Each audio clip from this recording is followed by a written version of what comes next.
And we're live. Welcome to paraglidingtalk.com. Your host, Robert Michaels. Glad that you are here. Super excited about tonight's episode. We have Todd Falstad, also known as Yankee Paramotor, with us. We also have Ripman riding with us. He is in moderation tonight. Always a pleasure to have Ripman with us. We've also got moderation Sean Nafsker and Anthony Peregringo as well. He's so really excited about tonight's episode. We've got some great topics. You guys don't want to miss a single second of this show.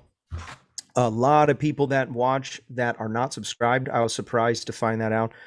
So if you've never clicked the subscribe button and you think that I'm worthy to make it into the YouTube repertoire, please click the button and subscribe, so that way I don't have to chase you down with emails and alerts and all that stuff. So you just click that button. You should do it. We've got some great topics tonight. Before we get into those topics, and I want to just give you a little tiny hint of a couple things that we're going to talk about. We are going to talk about an incident recently where a guy jumped out of a plane that had an engine out. We're going to discuss thoughts and get some feedback, and we're also going to get some opinions. We're not just journalists here. We're going to bring our own opinions, and that's a slant at journalism, modern day journalism. But also we're going to talk about a couple of paramotoring videographers. We'll just call them that, and we'll talk about that right after some short messages from our sponsors. This show is brought to you by PPGsmoke.com. Go check out their website, PPGsmoke.com. Look at Todd. He's leaving. Where are you guys going? Where? I'll be back. Get the water. You just literally are trying to you can't fast forward the commercials. I think my son asked me, where do they get the term fast forward? And I was like, yep, I'm old. Fast forward. Anyways, PPG Smoke is the website. Go check that out. Also, paramotorprops.com. If you blow up a prop and you want to get one quick, you can be at a 3-day fly-in and just about get a paramotor prop within the time that you're still there. That's how quickly I got mine when I went to paramotorprops.com. Also, American Allied Drains and Plumbing. If you're in the San Diego area, now you got to be in that small, wonderful little paradise to get their services. But if you mention Paragliding Talk, you will get 10% off of your services. Their phone number is 844-777-9055. You want to know what they do? They'll clear your drains and they'll take care of all your plumbing needs. That's American Allied Drains and Plumbing. Also, want to just encourage you, if you're trying to get signed up for training in Nebraska PPG, Josh Bowden, he runs a school out there. They do a great job. He's very passionate about flying and very passionate about getting some good training and having people that are going to make it the long haul in the sport. Check out the link in the description if you want to sign up. I think Josh is in the chat even, so you can talk to him and ask him yourself. So thank you. Really appreciate everybody coming on and being a part of the show, especially Todd. Todd's our special guest tonight. Todd is a pilot of many, many years. Now, I'm not talking just paramotor pilot, but he's a pilot of he started off in general aviation, some small fixed wing stuff, and then he moved up the ranks to flying commercial. And I think he did a full stint of flying commercial aircraft. So he's got a plethora of knowledge in the flying sport. If you have questions you want to ask, probably towards the end, we're going to go into those questions. Unless your question is really good and purposely timed, we may take it out of the chat and ask them, so feel free to shoot. Also, we will be doing a giveaway somewhere in the chat. By the way, Todd and Rip, both of your keychains have not been mailed out, so you don't have to wait for it just yet. I'm going to wait till tonight's show, then I'm going to mail it out. It ended up in the front seat of my work truck because I don't have time during my regular hours, so I have to try to squeeze it in on my work time, and it's not happening. So anyways, without further ado, the first thing that I want to talk about is Todd, how long were you a pilot for, where you were flying around people commercially? Well, I got hired at the airline when I was 21. 21, okay. And I flew until about my 51st birthday. Okay, 21. Let's Yeah. do this. 51. That is actually amazing. 30 years, and I still technically work there. So they keep kidding. hoping I'm going to come back, but no, that's not possible. Let's not get into that. But hey, thanks for having me on. I was telling Ripa that you used to have great guests. You had all these big names, and now you've resorted to me. Easy. You're up there in the top 10. I'll have you know. Yesterday completely changed our lives as YouTubers, I believe. Yep. So I don't know if everybody knows who Trevor Jacobs was or is. He's the guy that took off in a 1930s Taylor craft, a ratty old airplane. Well, I don't know the status of it, if it was airworthy or not, if it was legally airworthy or not. That's between him and the FAA. He made it appear as if it was. Climbed up to altitude. He's crossing over a mountain range in Southern California. And the engine quit. Now, whether it quit because he pulled the mixture out or ran out of gas or had a mechanical failure, or maybe it really did quit. Maybe it came apart and it just stopped running. He decided that it was not appropriate to try to dead stick land the airplane like we would in a motor out with a paraglider on one of the adjacent fields, and instead jumped out the door, deployed his parachute with multiple GoPros running on the airplane, multiple GoPros on himself, and the airplane crashed into the mountains. And there was no significant post-crash fire, but he just happened to have fire extinguishers with him in case. Hiked over to the airplane, and the very next day he had the airplane helicoptered out of the mountains there. So yeah, there's Trevor. And I sat back in frustration with the general aviation community. I wasn't frustrated with the FAA. I wasn't frustrated with Trevor. I was kind of intrigued by this story. It was good content, but I knew it looked kind of bogus. Everybody, there were people in the general aviation community that were adamant that he had staged this for YouTube views, and this was a stupid thing to do. He could have started a forest fire. He could have killed innocent people on the ground. Any number of things that could have gone wrong with this stunt, but they didn't really prove that it was a stunt. They reported it to the FAA. Well, it got so many reports that the FAA investigated it, and yesterday they took certificate revocation action. In other words, they permanently took Trevor Jacobs' very hard-earned private pilot's license, and he will never get it back. Okay, now let me stop you right there, because there is a possibility that he could get it back, but he's going to have to go through a lot of legal stuff. So we're talking a tremendous expense. Yeah. A suspension is pretty easy in terms of legal mountains to climb. Yeah. A suspension's pretty easy. You know, they're usually typically 30 days or 60 days. And you can sometimes get them unwound with proper attorneys and going in front of what's called an administrative law judge. But the revocations they're pretty ironclad cases before, you know, it's kind of like beating a murder rap. They've got a good case before they make the arrest. Yeah. He can appeal and he can take it to trial. But here's the problem with that. And thank you again for sending me all the documentation last night. I read through every bit of it. The appeals process, you have this potential, they call it taking a bite from both sides of the apple. They were talking, that was an analogy that I picked, and they used that twice for two different things. When I was reading through what was it called? Sorry, it was called the FAA Enforcement Actions, Journal of Air Law and Commerce. So I want to talk about this, what you're saying, because there's a lot of emotions involved in the immediate. And you said something very fascinating to me. You said that after you digest everything, you changed your mind. Yeah, I did, because the federal agencies, and the FAA in particular, they change direction at glacial speed.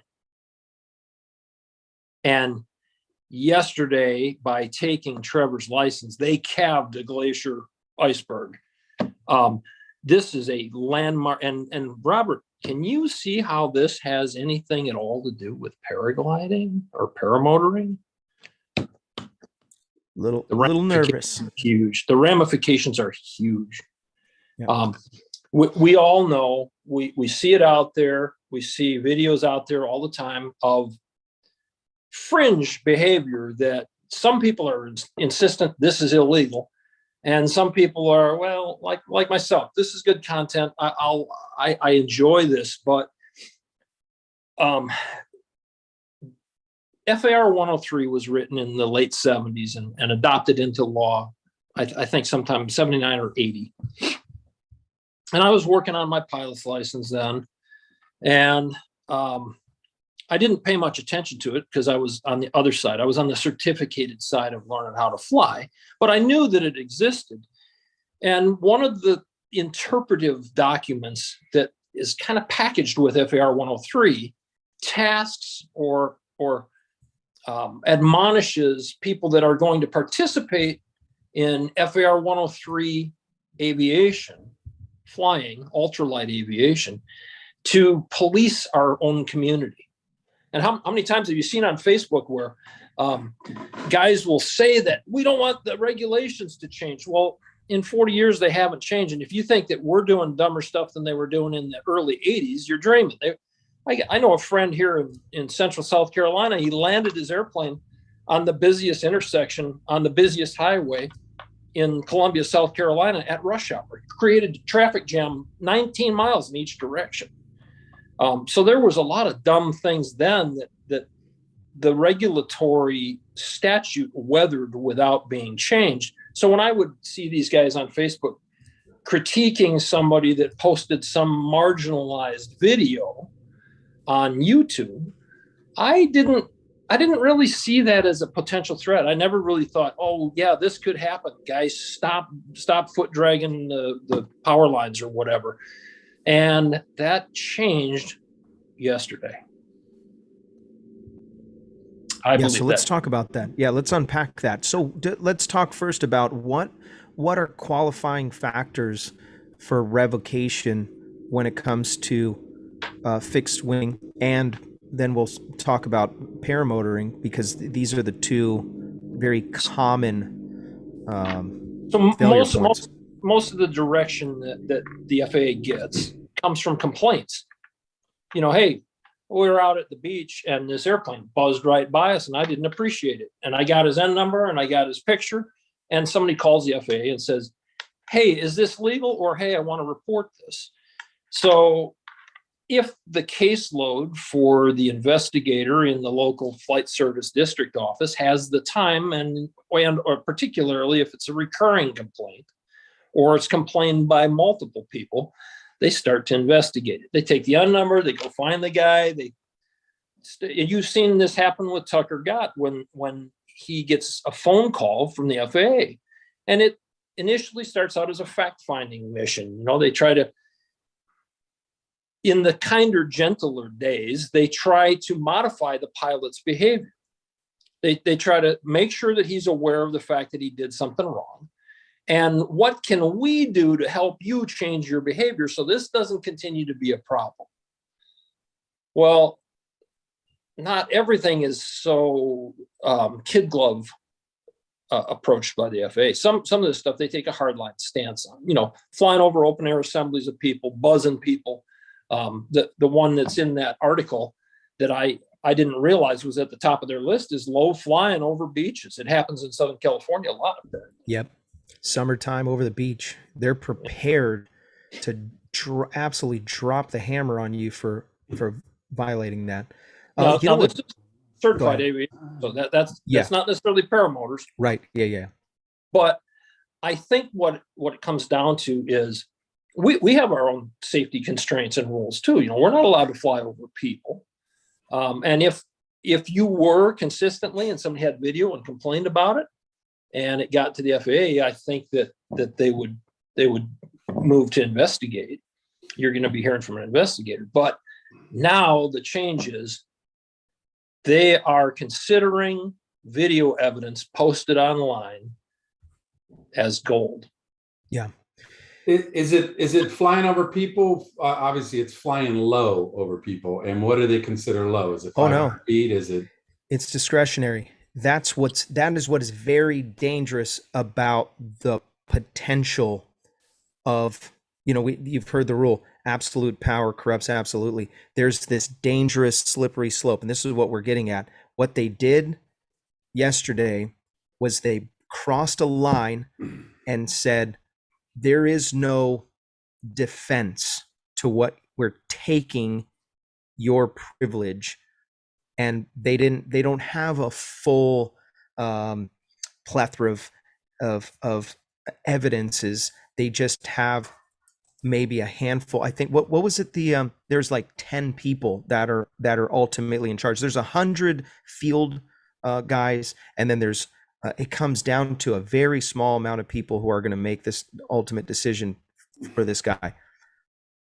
There is no judge and jury.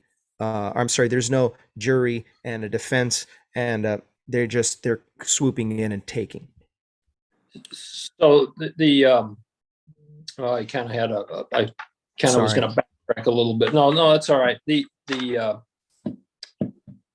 Go ahead. So when we talk about the dangers and the things, these lines that we're worried about, this is where I believe that we have a disconnect. We have some people that are saying it's dangerous to fly over people. It's dangerous to fly over congested areas.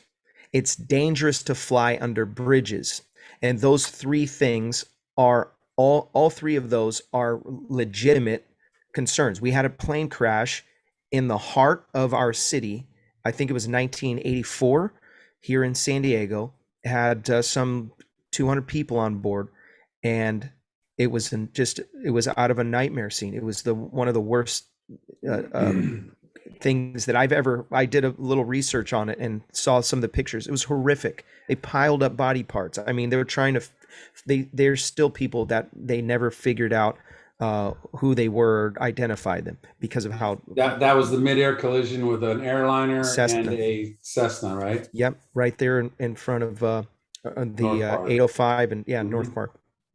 So, and I get that. Now there is this line that you crossed where you're saying, like, for example, I received, and I don't know if you know this, I received a call from the FAA.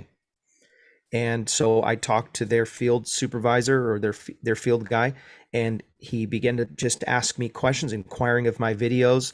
He didn't tell me exactly where he got the information or where he got my phone number or any of that, but he began to just kind of inquire. And he said, I saw you fly underneath the bridge, and me and I think he was talking about someone else who works in his office, fell out of our seats, quote unquote. And now that flying underneath this bridge, it's a very high bridge. I get the regulation that if you were in an airplane and you hit the pylon or hit any section of the bridge, you could damage the bridge or destroy the bridge and therefore cause harm to someone else. But when you're FAR 103 in this paramotor flying a tablecloth, you're not going to damage. So here's my point. There are some regulations that people will argue mentally don't apply to them because you're not going to hurt the bridge if you hit it. You're the only one that's going to get hurt. And if you want to do that, you're going to find a way to hurt yourself. And so we and I'm talking for myself. I like the idea of self-regulation. If I'm too stupid to be able to maintain my life, that's my fault. But I don't need someone regulating me down to the, now what's next? Now I have to ask them for permission what to eat, because I could, suffer life longevity if I eat too many jackfruits, Don't eat jackfruit. We're using jackfruit all day. I plugged it in there. You like that? I plugged it in. I made it in. That's tonight's word. Yeah. Yeah. Way done. You worked But you it in get what the I'm show. saying? There's a lot of things that we're saying that we're regulating, and aren't necessarily going to be the same consequences. If a paramotor flies down into a city, okay. I gotta agree. I mean, that bridge, you're going 25 miles an hour versus 100 plus, and you've got 3 times the clearance. I see obviously some of the wild parks, the natural parks, that some of these arches that you have a lot more or a lot less clearance, and it's more of a national monument, and it has less regulations than what you're talking about that you got a call for.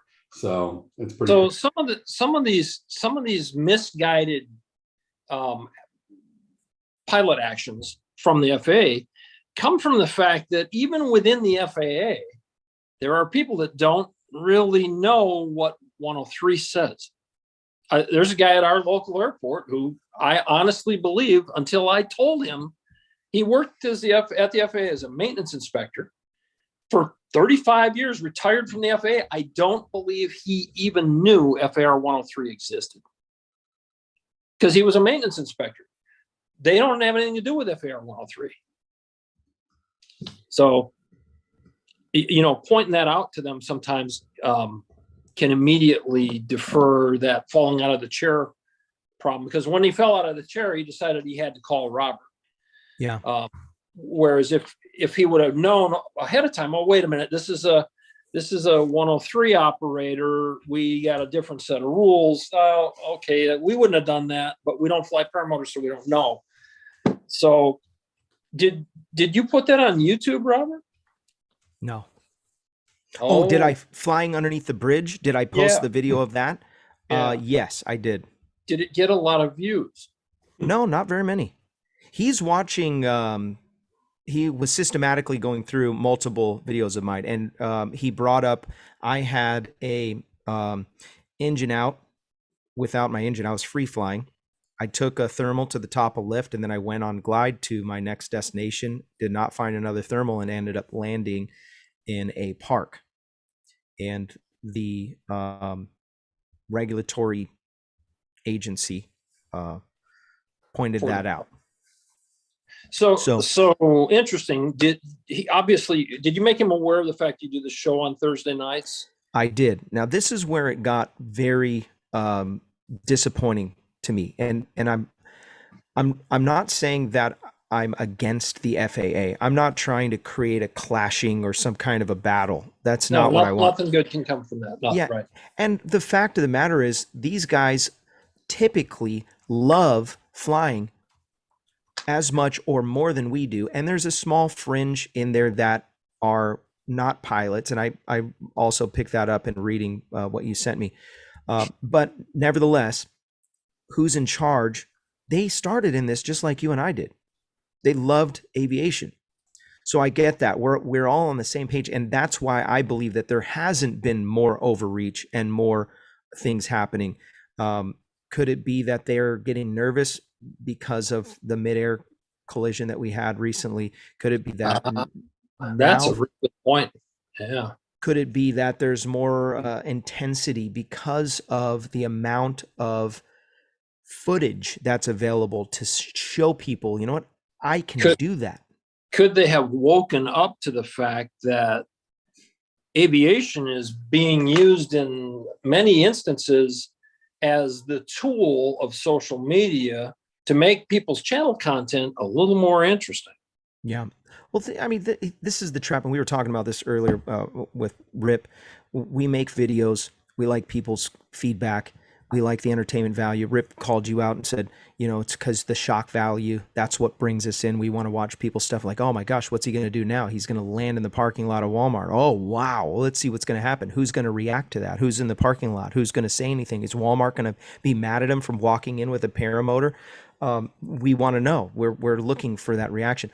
But then also there's this element of we're signing on and projecting this incredible thing in hopes, like a lottery ticket, that we're going to win this one viral video that's going to take us to, thousands and thousands of dollars. I know that's a part of it. And then we're looking at content where, teenagers are shaking their booties to some goofy song and they've got a bajillion hits, and we're thinking, my content's way better than that. It's got to take off.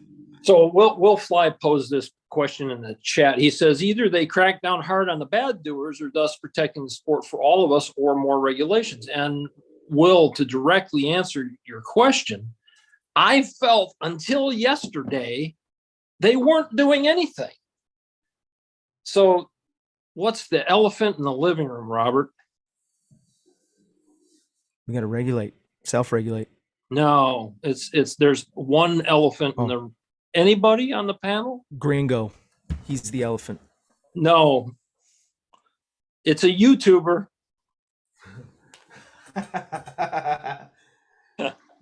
It's not Tucker. It's getting hot in here. I know who it is.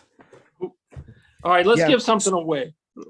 Is it the half-hour mark? Oh, yeah, it is. Oh, Todd is on top of this show. Well played, Todd. And 4 minutes early so that the 30-minute people that log in 30 minutes don't make it in the wheel. Oh, that's awesome. Great strategy.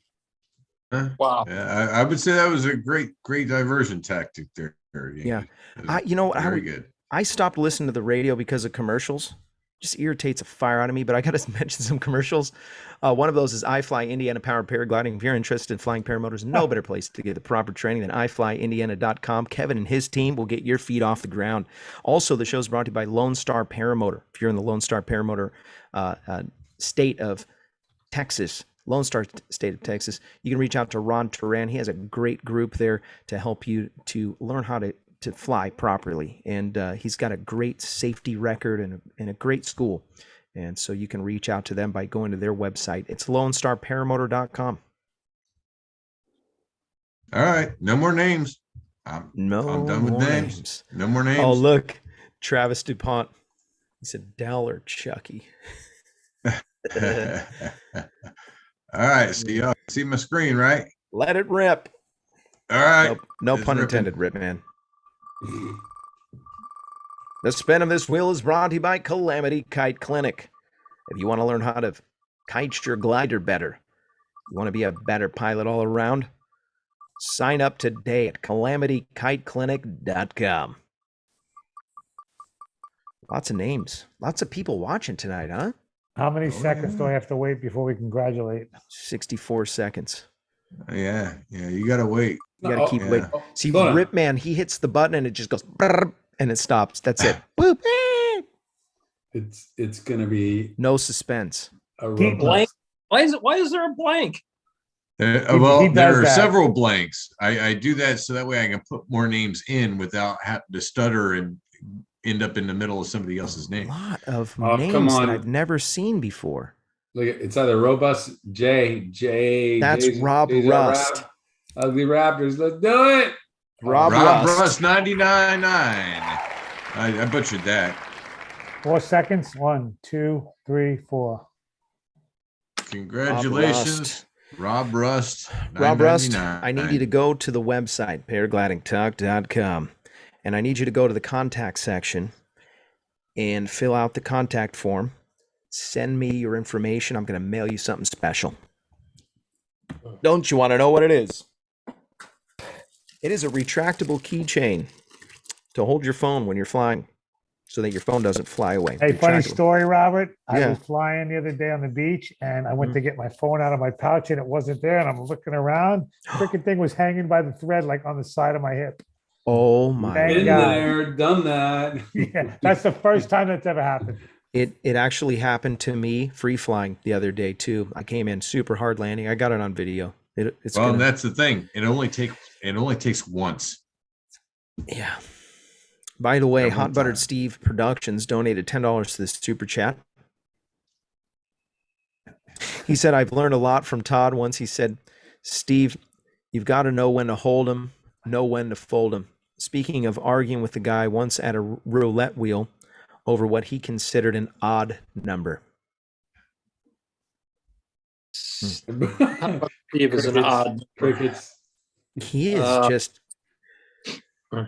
We literally had a discussion about adding a Hot Buttered Steve section to the show. We're going to do it. He doesn't know it yet, but we're going to do it. Yeah, we literally will just segue to him he'll have 10 seconds to say what he needs to say. And that's it. And then we just mute him and that's it. So all he needs. If you had a YouTuber that you perceived was putting his content out there strictly for views. So, I mean, we've seen it all before, right? It's like every briefing at every flying. What do they tell the guys about doing acro over the field? There's nothing we haven't seen. If you want to do acro, you're welcome to do it. Don't do it over the field. We've all seen it. Nobody cares. It's not that nobody cares. I like watching a guy do a good throwdown routine in the right venue. Yeah. I've seen proximity flying to buildings and to beaches, and I engage in it when it's not crowded at the beach. I love getting down low at the beach. But using aviation as a tool to bolster your internet views is, and we talked about this a lot, that dopamine reaction, that when you put together a cool video edit and you capture something really interesting or fun flying on video, you want to throw it out there because you thrive on the views. Except for Anthony Peregrino, he claims to be immune to that response. He's got different reasons for that, but we won't go into that. So there is a literal epidemic coming our way if we're not careful. And this is what we've been saying for the last 3 years on this show, specifically guarding, preserving our launches, our landings, our airports. And we have this, it's a threat, and the threat is almost always, I'm not going to say it's 100% of the time, but it's almost always a pilot that's within a year or so of becoming a pilot, maybe 2 years in. So this guy, Chucky Wright, takes this extreme approach. He had already had a substantial amount of subscribers. His content was, I would say, mediocre at best. And then he takes a paramotor, puts on his back, and finds this new excitement of content to add. He's jumping off of things that he's seen. He's getting ideas from other videos, obviously, because you can see some parallels. But he crosses some lines, and that's what you wanted to talk about. Well, here's the reason I want to talk about this. I don't personally have a burning desire to see Chucky change his behavior. Right. But I got four phone calls last week saying, what do we do? We can't do anything. He's not coming out to our flying field where we can intervene. He's driving his one wheel down A1A and launching from a beach with the permission of one lifeguard. And we can't control him. So this frustration, we're tasked by the FAA to police ourselves. And the guys in Miami are panicking. We can't control this. We've worked so hard to keep the few LZs that we still have, because we already lost a whole bunch of them. And we can't do anything to rein this in. And that changed yesterday with Trevor Jacobs' pilot license revocation. So if you don't have a pilot's license, you might put your hands up in the air and say, well, they can't take the pilot's license from me because I don't have any. They have other tools, and those other tools are civil penalties. Yep. And if necessary, criminal penalties. Yep. So if the evidence is out there that civil infractions, breaking an FAR is a civil infraction. And if it endangers other people, it can very quickly escalate to a criminal infraction. If somebody gets hurt, if something gets damaged, if the actions cause somebody who's concentrating, driving a crane, to lose concentration and pickle or drop the load through a boat and the boat sinks in the harbor. This could be escalated very quickly now to a criminal case and really turn over to the FBI. And okay, so back to this. You shared this, and I'm just going to pull this up. It's worth screen sharing. they have this flying while under the influence of alcohol. No person may act as a crew member of civil aircraft while under the influence of intoxicating liquor. The violators, they're talking about how there's certain situations where the wife said, you know what, I don't, my husband was flying while drunk, and they may have got away with it. They can tell, the air traffic control can kind of tell and be able to maybe try to stifle them, or it might be people on the ground. They said maybe it was the guys at the fuel station that'll stop them. But now let's just bring this over to a fly-in where you have guys waking up at 9 o'clock in the morning and flying, and then they go and land, eat some lunch, and put a couple back, and now it's time for the glass off, and they've been drinking since 9 o'clock in the morning, and now they're sending it. That's a much different send than getting on the horn with traffic control and flying an aircraft over a congested area, or buzzing a beach or anything. There are some dissimilarities we need to obviously address. I believe this is why they haven't hammered down. Jeff going in his article, if you read deep enough into it, he talks about an odd situation of the FAA violated somebody early on in the early days of ultralights. They violated a guy for flying his ultralight low over a 4-lane highway. But then Jeff talks about the very fact that at a very close by airport to where that incident happened, the actual traffic pattern established by the airport manager is over a 4-lane highway, and every ultralight that operates out of the field flies over it. So there's rules that and this is where I think those initial discussions with the investigator that calls, they're taking your temperature. I've had hundreds of dealings with the FAA. They've all been positive.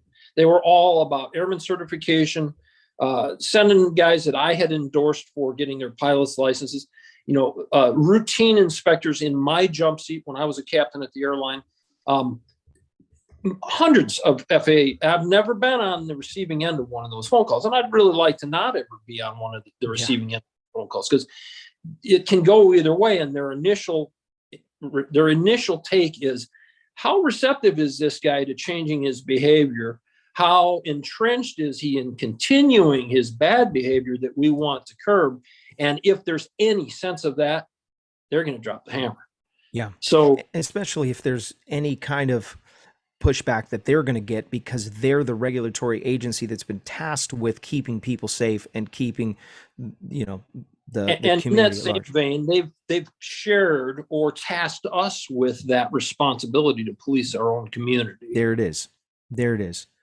So right now, as it sits, I'd hate to go back 10 years from now and watch this video and it's crappy, 360 or 380 pixels or whatever, in the future, everything's going to be ultra high definition.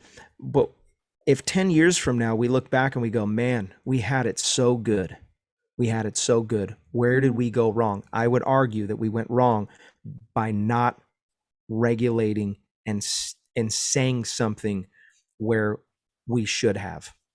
So it's my understanding ourselves. It's my understanding that there are a few people in the paramotor community, that the community at large and the paragliding community, the communities at large, couldn't modify their behavior. Look at what happened in Oregon and the ability or the inability now to fly off the beaches in Oregon, because they couldn't modify the behavior of one or two people. Yeah, that's really disappointing too, that it's usually one or two. So if the whole group is punished, it's like, oh, well, you're a human, so now every human must be punished. So let's talk about, I'm really good at something that I love to do. If you post a video and you're out flying your paramotor, and I've never seen you before, I make it my mission to find out where your LZ is. There's enough clues in most people's videos. That's how I found Jeff Dean. And that's how I met Ripa. I found the compound, not because I knew about paramotor. I didn't know anybody that paramotored. I found in one of Jeff Dean's videos this goofy shaped P and Q on these two roads in the middle of these fields that were miles wide. And I set it on find the compound, and I found it using Google Earth. Nice. And I went down there that afternoon. I was like, okay, I know where it is. I'm going down. Way to go, Ripa. Gringo, did you find it? Have you Way looked to for go, it? Ripa. Of course, I find them all. Yes. You did find the compound. Yeah, I found the compound. Really? Yeah, Gringo, if you have questions about flying spots anywhere in Southern California, you call Gringo before you go waste your time. I'll find it. So let's go where I'm going with this. Yeah. So Chucky's recent video is the one I've gotten so much interaction on. And there were some complaints made on Facebook that he was in the approach corridor to the Miami International Airport. And I got to think that Chucky's smart enough that he understands what a Class Bravo airspace violation would be, and he wasn't. I was able to pinpoint, based on the direction he was flying, how long it took to get on and offshore. I would bet if I drew a circle of a half a mile radius, I could put it right on where he was. I mean, I could see the intercoastal waterway up to the north. He came around a cloud. I could see up into Hollywood, Florida on the north side. And I you run multiple platforms at once. I had the Sky Vector, which is a digital version of the sectional chart on the tightest scale, the Miami terminal area chart. I'm looking at the airspace. I've got Chucky's video running. I'm seeing where he's at. I've got Google Earth and Google Maps running. I'm seeing, and I'm thinking, okay, he's under or at or very near the floor to the Class Bravo airspace. And the only missing point to was he in or out of that Class Bravo is the missing equation of the altimeter. There's really no way there. So there's plausible deniability for Chucky that he wasn't in the Class Bravo airspace. And, back to that article that I sent you, there was 4 or 5 things that the FAA really tries to hammer. And one of them is low flying for airplanes, fixed wing airplanes over beaches in the summertime. It happens in Southern California all the time. And one of the next ones in there was airspace violations, in particular Class Bravo airspace violation. Yeah. So that was a complaint that was made. There was a complaint made about his cloud clearance, and there's so many misunderstandings about weather criteria amongst paramotor pilots. So somebody said that he wasn't 3 miles away from the clouds. Well, they misread the regulation. The regulation doesn't say you need to be 3 miles. It says you need 3 miles of in-flight visibility. And the cloud clearance in Class Echo airspace is 500 below, 1,000 above, and 2,000 from the side, horizontally separated from the cloud. And 2,000 feet is a pretty good distance. It's almost half a mile. So you have to go to the video and watch it and see if you think that he's violated the cloud clearance. But why is the community so angry about Chucky's videos? Will Fly donated $5 to Super Chat. He said, no one can escape Yankee Paramotors reach. Oh, and Resurgence PPG rocks. Thanks, Will Fly. Appreciate that. Why is it that they're upset? Do you want an answer to that question? Yeah. Because they want to do it themselves. Well, no. Yeah, it's a rhetorical question. No, does Todd want an answer to that question? You know the answer, John. Yeah, I know. I'm just saying. You know how frustrating it is. I mean, I've never lost an LZ that I was deeply attached to as a place to fly. Well, here's the real zinger. The guy hasn't paid a price, and he's coming in to destroy something that's sensitive. In my opinion, it's because he doesn't know. He doesn't realize what he's actually interfering with. This freedom that he's enjoying in flying, I grew up in this in Arizona. They had a place called Castle Rock, and people used to take their 4x4 trucks, and they would drive through this river. And the river was, I mean, literally a mile wide, but it was only about 8 to 12 inches at the most, maybe 24 inches in the deepest spots. And you would just drive out there, and there'd be people just driving all over the place with their vehicles. At some point, it got out of hand, and they shut it down. You can't drive out there anymore. It's really sad. Regulations put a gate up so that couldn't be enjoyed anymore. It was just a few people who crossed that line. The guy hasn't paid anything. What has to happen? So the answer is, one, obviously we've tried to talk to the guy already, and maybe that will do something. We have complicated situations that we don't have answers for. I just read this book, incredible book. It's talking about extreme ownership. It's a book written by Jocko Willink. He's a former Navy SEAL. He talked about ownership, and they talked about complicated problems, really complicated problems. Although it's not the final answer, it is a answer. It's not the final solution, but it is a solution to do something. Us just publicly talking about it is doing something. This is the beginning. Making friends. If I was Chucky, in light of what the FAA did with Trevor Jacobs yesterday, I would be in a panic to take my videos down. Down. Yep.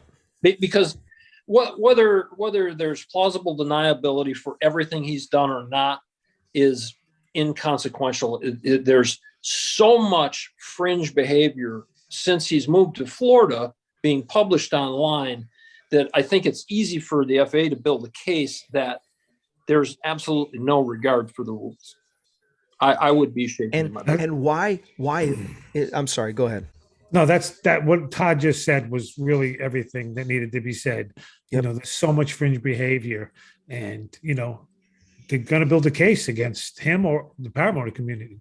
So okay, so and we as a community, I think that we as a community may need to remind the FAA we're doing what you guys tasked us with 40 years ago when you wrote FAR 103 and you interpreted it with Advisory Circular 103-7. You told us we needed to police our community, and we don't have the tools to be able to do that. But we tried. We do have the tools, and they may not be as heavy lifting tools as the FAA does and the regulatory agencies that are encircled, but we do have something that we can do in that conversation. And again, going back to bridging that gap between what's going to happen if an airplane crashes into a group of houses and what's going to happen if a free flight pilot flies into a neighborhood. A huge difference in consequences. We cannot try to implement the same regulations that an airplane that weighs thousands and thousands of pounds to me and my lightweight kit landing in a public place because I didn't get the lift that I was anticipating. So the conversation, this is what I am scared of. The conversation needs to be had when and this is to answer your question from earlier. I didn't get to answer it. I asked, you said, did you tell him that you were a part of a show? And when he kept saying the same thing over and over again, safety, safety, safety. He kept on reminding, hey, we fell out of our chair when you flew underneath the thing. We were just concerned about your safety, flying close to the clouds. And he wasn't inferring that I was, but he was talking about a group here in Southern California. They're flying close to the cloud and they're posting videos and blah, blah, blah. And he said, do you guys know the rules? And I said, absolutely, I know the rules. And I repeated it back to him what I knew the rules to be, the same, just like what we talked about, 2,000 away, 1,000 above, 500 below, or vice versa. And I said, look, we know, I said, I'm very safety conscious. Matter of fact, on Thursday nights, I have a show and I've been doing it for the past 3 years. and we talk about how we can be safer pilots, how we can reserve place with the FAA and not having situations where you're having to call us. And I said, I would love if you or one of your field managers or representatives would come on the show and clear up the muddy waters that we have with FAR 103 regulation. And you know what he told me? He said, we couldn't do that because of the legal ramifications. I understand. And I understand why he says that very, very much so. Do you think it's because he doesn't know FAR 103 regulations?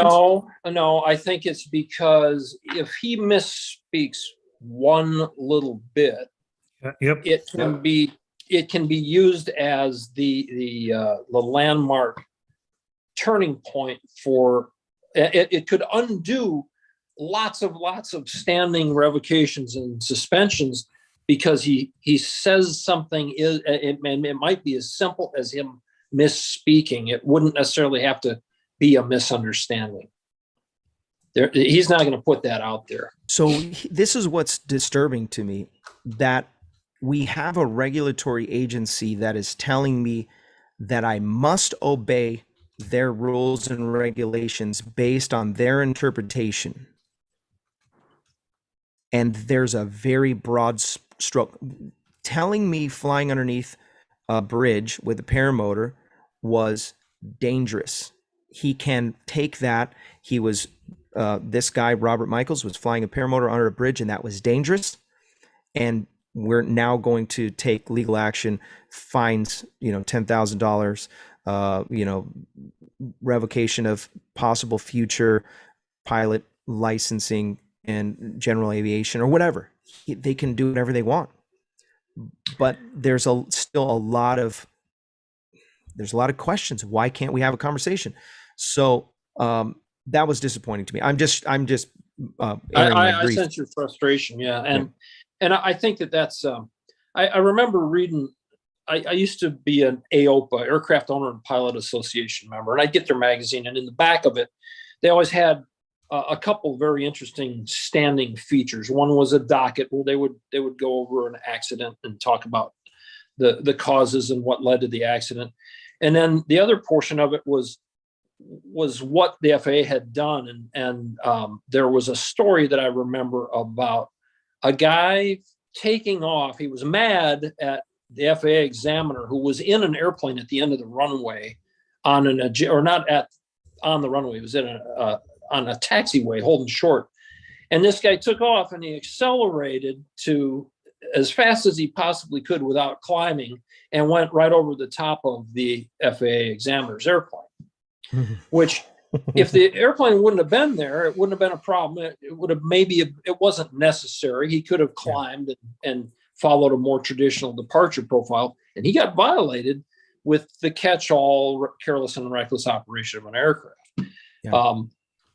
And it talked at length about how the decision was made by the FAA to follow that pattern of discipline with him that was way beyond what they typically would have done anyways. And it came back to that personal beef and his using the airplane as an effort to retaliate against whatever the standing rub was between the two of them.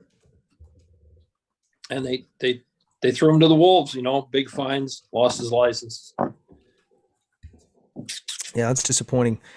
Back to this Trevor Jacobs video. This thing's going around.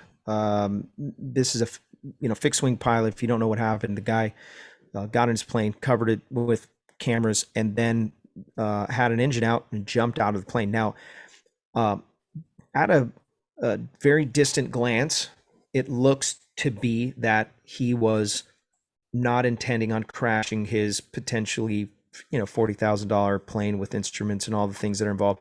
The cameras themselves on them. If he was thinking, and I want to play a devil's advocate because they instantly assumed that he did it on purpose. I'm going to assume that he did not do that on purpose.